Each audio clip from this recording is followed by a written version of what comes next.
আগামী ফেব্রুয়ারিতে নির্বাচন হবে কিনা তা নিয়ে অনেকের সন্দেহ আছে, আমারও আছে। এর মধ্যে নাসিরউদ্দিন পাটোয়ারি তো ঘোষণায় দিয়েছে যে ফেব্রুয়ারিতে নির্বাচন হবেই না।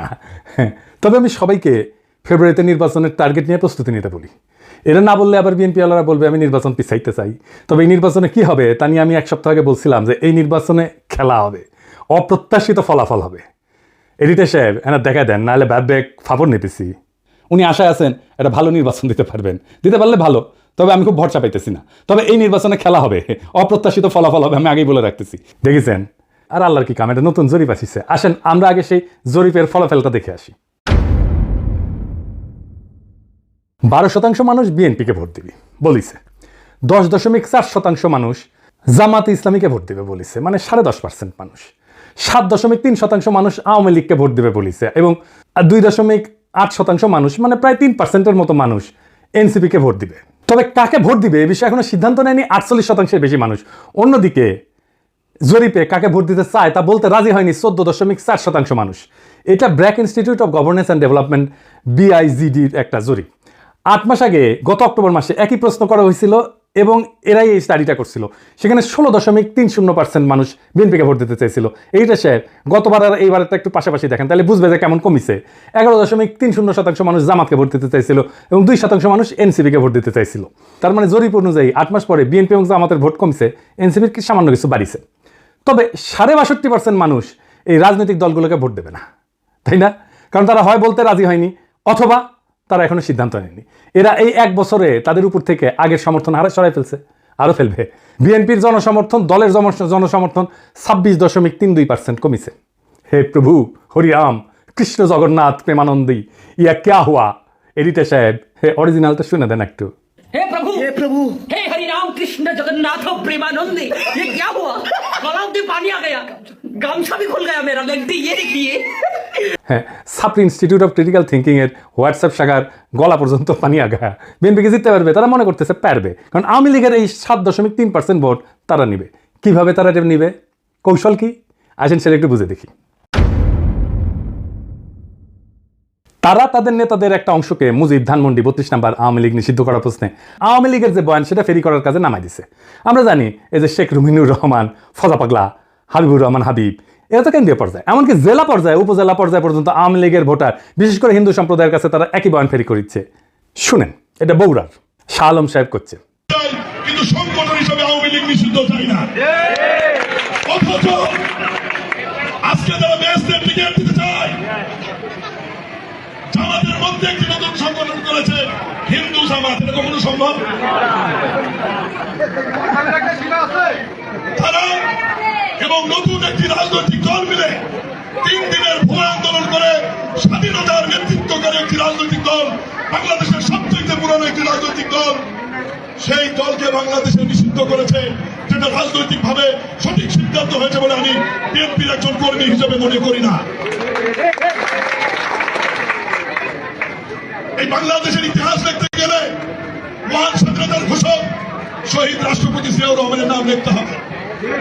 এই বাংলাদেশের স্বাধীনতার ইতিহাস রচনা করতে গেলে মুক্তিযুদ্ধের নেতৃত্বকারী দল আওয়ামী লীগের তৎকালীন সভাপতি শেখ মুজিবুর রহমানকে অস্বীকার করা যাবে না। এই 2 নেতাকে অস্বীকার করে নতুন বাংলাদেশ বিনির্মাণের কথা বলে তো তাতে হয়তো এই 7%-এর 4-5% ভোট পাইতেও পারে, কিন্তু এটা পাইতে গিয়া আরো 8-10% নিজস্ব ভোট সে হারাবে। তাহলে আসলে রাষ্ট্র ক্ষমতায় কে যাবে? আপনারা বুঝতে পারতেছেন যে যারা এখনো সিদ্ধান্ত নেয়নি কাকে ভোট দেবে এবং যারা বলতে চায়নি, তারাই আসলে ঠিক করবে কারা রাষ্ট্র ক্ষমতায় যাবে। তো যাই হোক, এইটা আলোচনাটা বিস্তারিত আসার আগে বিএনপি দলটা কিভাবে ফাংশন করে সেটা একটু বুঝাই। তাইলে এই যে কেন এই রুমিনুর রহমানরা এই কাজ করে এটা বুঝতে পারবেন, এবং কিভাবে তারেক রহমানের নিরঙ্কুশ নিয়ন্ত্রণ নিশ্চিত হয় দলের মধ্যে এটা বুঝতে পারবেন। আর এই পদ্ধতিটা বিএনপির সবচেয়ে বড় দুর্বলতা। আমি এটা বিএনপির সাথে কাজ করতে করতে গিয়ে আবিষ্কার করেছি। আসেন দেখি এটা কেমন। বিএনপিতে 2টা কাজ করে। এক, সোশ্যাল কনফ্লিক্ট, যেটা সমাজে যে দ্বন্দ্বটা আছে সেটাকে ইন্টারনালাইজ করে ফেলে, মানে সেটা নিজের ভিতরে ঢুকে ফেলে, দলের ভিতরে ঢুকে ফেলে। মানে ধরেন সমাজে আওয়ামী লীগের রাজনীতি চলবে কিনা, এটা নিয়ে একটা দ্বন্দ্ব আছে, তো সেটাকে সে দলের মধ্যে নিয়ে ফেলে। আওয়ামী লীগের রাজনীতি করা উচিত এমন একটা দল তৈরি করে নিজের দলের মধ্যে এই মত প্রচার করবে, আর তার বিপরীতে আরেকটা দল তৈরি করে যারা ভিন্ন মত প্রচার করবে। এটি হইতেছে এক্সটার্নাল কনফ্লিক্টকে ইন্টারনালাইজ করা। কি সুবিধা পায় এতে? সে মনে করে যে এক্সটার্নাল যে কনফ্লিক্ট এটা তো ম্যানেজ করা ডিফিকাল্ট, এক্সটার্নাল কনফ্লিক্টকে আমি যদি ইন্টারনাল করে ফেলি সেটাকে আমি কন্ট্রোল করতে পারবো ইজিলি, কারণ আমি তো নেতা, আমার কথা দুই পক্ষই শুনবে। তো আমি এই আলোচনাটা দলের মধ্যে থেকে করব এবং আমি এটাকে নিয়ন্ত্রণ করব। বুঝতে পারছেন? মানে সমাজের যে বিতর্ক সেটা আমি নিজের দলের ভেতরের একটা ইন্টারনাল বিতর্ক করে ফেলবো। দলের ভেতরে যদি আমি ইন্টারনাল, সমাজ তো আমার কথা শুনে না, তো দলের ভেতরে যদি আমি ইন্টারনাল কনফ্লিক্টটা নিয়ে আসি তাহলে দলের লোক সবগুলো আমার কথা শুনতে বাধ্য হবে। আর একটা বিষয় হইতেছে যে এরা একজনকে আরেকজনের পিছনে লাগিয়ে দেয়। এই যে কনফ্লিক্টটা দলের ভিতরে নাই সেটা তৈরি করে। আমাকে এই যে ওয়াহিদুজ্জামান অ্যাপোলো একদিন বলে ফোন মেরা যে বিএনপির অনেক লোক বলে যে আপনি রয়ের এজেন্ট। হ্যাঁ, তার মানে কি বুঝেছেন তো? তার মানে এটাই যে শুনে হয় আমি বিব্রত হব বা সংকুচিত হব বা ভয় পাবো এবং আমি একটা আশ্রয় খুঁজবো এবং আমাকে এমন একটা মহাশক্তির কাছে পাঠাবে যে আমাকে আশ্রয় দেবে অথবা সেই আশ্রয় দেবে। তার মানে বুঝেছেন তো? বা সেই বলবে আরে ব্যাপার না, আমি দেখতেছি, আমার উপরে ছেড়ে দেন। হ্যাঁ, তো সে তার দলের লোকদের উপর আনুগত্যটা কেনে, তারা এটা চাপে ফেলে ভয় দেখায়, আনুগত্য আদায় করে। এটা বিএনপির কৌশল। যাই হোক, এই যে এক্সটার্নাল কনফ্লিক্টটাকে ইন্টারনালাইজ করে ফেলা, এটা তার নির্বাচনে আওয়ামী লীগের ভোট টানার একটা কৌশল। তো যাই হোক, এখন এই যে নির্বাচনী জরিপ, এটা প্র্যাকটিক্যাল ফলাফলটা কি? প্রথম ফল হইতেছে বিএনপি আগামী সরকার গঠন করতে পারছে কিনা এটা বিরাট সন্দেহের মধ্যে পড়ে গেল। ধরেন এনসিপি আর জামাত ঐক্য হইল, ওইদিকে বিএনপি নিজের ভোটের সাথে আওয়ামী লীগের ভোট আর জাপার ভোট মিলে একটা হাড্ডাহাড্ডি লড়াই হইল। তাও কি বিএনপি বা এনসিপি জামাত ক্ষমতা আসতে পারতেছে? না, পারতেছে না। কারণ ৬২.৫% মানুষ জামাত বিএনপি এনসিপি কারোই, এই ৬২.৫%-এর ভয়েস হয়ে উঠতে পারবে যারা, তারাই আগামী সরকার তৈরি করবে। তাইলে কিভাবে এটা গড়ে উঠবে? বাংলাদেশ একটা রাজনৈতিক ফ্রন্ট গড়ে উঠবে। প্রকৃতি শূন্যতা পছন্দ করে না। এই ৬২% মানুষের একটা ফ্রন্ট গড়ে উঠবে। এই মানুষকে ভয়েস দিতে হবে। এই ফ্রন্ট দেশের নির্বাচনে জিতে আসবে। কিভাবে? ধরেন কয়েকটা ব্রড ইস্যুতে যদি একটা ঐক্য হয়। ১ নাম্বার, বাংলাদেশে ভারতীয় আধিপত্যবাদের অবসান হবে। ২ নাম্বার, স্বাধীনতা, সার্বভৌমত্ব, জাতীয় মর্যাদা এবং আঞ্চলিক অখণ্ডতা অক্ষুণ্ণ রাখতে হবে। ৩ নাম্বার, আওয়ামী ফ্যাসিবাদের চিরস্থায়ী অবসান ঘটাইতে হবে। ৪ নাম্বার, একটা ইনসাফ ও সাম্যের বাংলাদেশ বানাইতে হবে। তো এই ইস্যু নিয়ে যদি ফ্রন্ট হয় তাহলে এই ৬২.৫% সেই ফ্রন্টের সাপোর্টার হয়ে যাবে। এন্ড কইতে পারেন এমন কোন ফিগার আছে যে এই ফ্রন্টের নেতৃত্ব দিতে পারবে? আচ্ছা, অনেকেই আছে। আমি আজ একজনের নাম বলবো, মাহমুদুর রহমান। উনি এই ফ্রন্টের নেতৃত্ব যদি দেন সবাই ওনার পাশে এসে দাঁড়াবে। ইলিয়াস কনক, পিনাকির কথা বাড়ি দেন, এরা মাহমুদ ভাই আওয়াজ দিলে ঝাঁপে পড়বি। এর বাইরে হেফাজত, ইনকিলাব মঞ্চ, আপ বাংলাদেশ, এবি পার্টি, ইসলামী শাসনতন্ত্র আন্দোলন, এরা সবাই এসে দাঁড়াবে। এটাই হয়ে উঠবে রাজনীতির মেইন স্ট্রিম। এনসিপি আর জামাতের কোনো অপশন থাকবে না এই ফ্রন্টে জয়েন না কইরা। বিএনপিও আসতে পারে এই ফ্রন্টে, স্বাগত জানাই আমরা। এই ইস্যুতে ঐক্য হইলে ওয়াই নট, কিন্তু সিট যা দেব মাইনা নিতে হবে। এই ফ্রন্ট মানে বিএনপির বিরুদ্ধে যাওয়া না, কিন্তু বিএনপির বিরোধিতা করাও না, বরং অ্যান্টি ফ্যাসিস্ট, অ্যান্টি ইন্ডিয়া সমস্ত শক্তিকে একটা কমন গ্রাউন্ডে নিয়ে আসা। আমি তো চাই বিএনপির আলতাফ হোসেন চৌধুরী ভাই উনি জিতে আসেন, ইয়াংদের মধ্যে শহীদুদ্দিন চৌধুরী আনি জিতে আসুক, আমি এটা চাই। কিন্তু রুমিন ফারহানা হারুক, হাবিবুর রহমান হাবিব হারুক, ফজা পাগলা হারুক। আমি যদি ইলেকশনের আগে দেশে যেতে পারি, আমি আলতাফ ভাইয়ের এলাকায় গিয়ে ক্যাম্পেইন করে দিয়ে আসবো, যেন উনি যেতে ধানের শীষের ক্যাম্পেইন করে দিয়ে আসবো।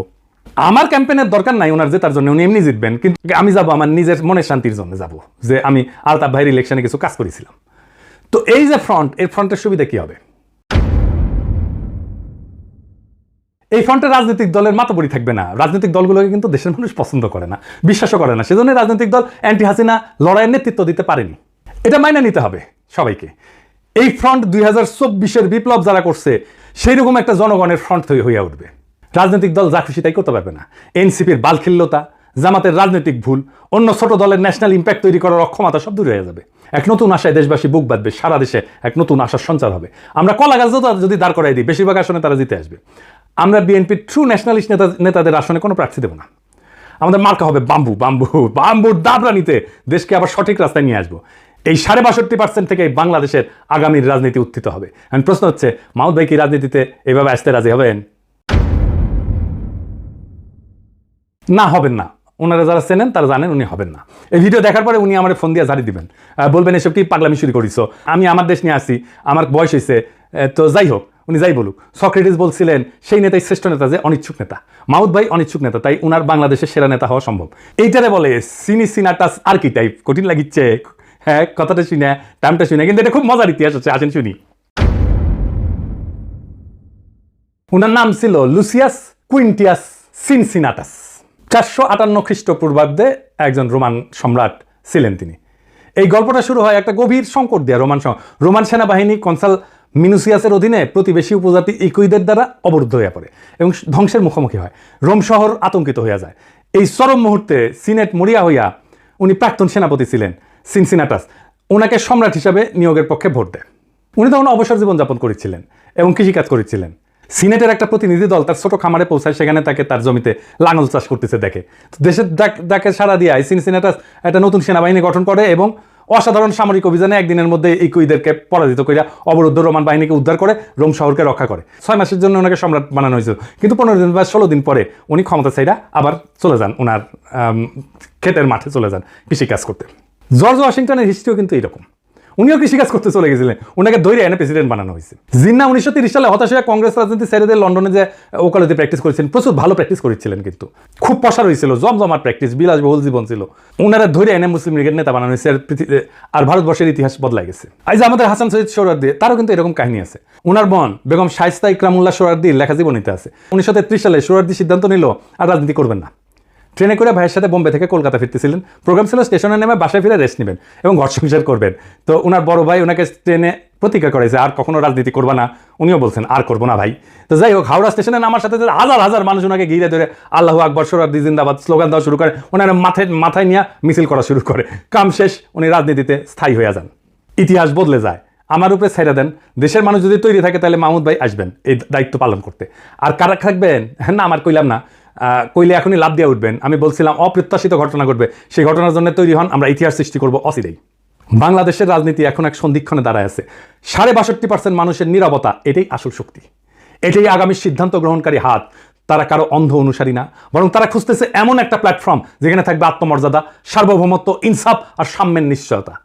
ইতিহাসে আমরা বারবার দেখছি, যখন জাতি প্রস্তুত তখন নেতার আগমন অনিবার্য হয়ে যায়। সিনসিনাটাসের মতো, জর্জ ওয়াশিংটনের মতো, জিন্নার মতো, সোহরাওয়ার্দীর মতো। সেই নেতা হয়তো এখনো মাঠে নাই, কিন্তু মুহূর্তে আসলেই ইতিহাসের পাতা থেকে উঠে আসবেন তিনি। আমাদের করণীয় একটাই, নিজেদের প্রস্তুত করা, মানুষের মনে আশার শিখা জ্বালায় রাখা এবং সেই 62% মানুষকে এক কণ্ঠে, এক পতাকার নিচে, এক স্বপ্নে ঐক্যবদ্ধ করা। এটাই হবে বাংলাদেশের নতুন ভোর, নতুন সূর্যোদয়। এটাই হবে সেই মুহূর্ত যখন আমরা ইতিহাসের বইয়ে নিজেদের নাম লিখব, শুধু দর্শক হিসেবে না, বরং সক্রিয় অংশগ্রহণকারী হিসেবে, রাজনৈতিক এজেন্সি হিসেবে, রাজনৈতিক শক্তি হিসেবে তৈরি হন। সময় আসছে আবারও 2024-এর মতো, ইতিহাস ডাক দিচ্ছে নতুন ইতিহাস লেখার। সেই ইতিহাস আমরা লিখব একসাথে। ইনকিলাব জিন্দাবাদ।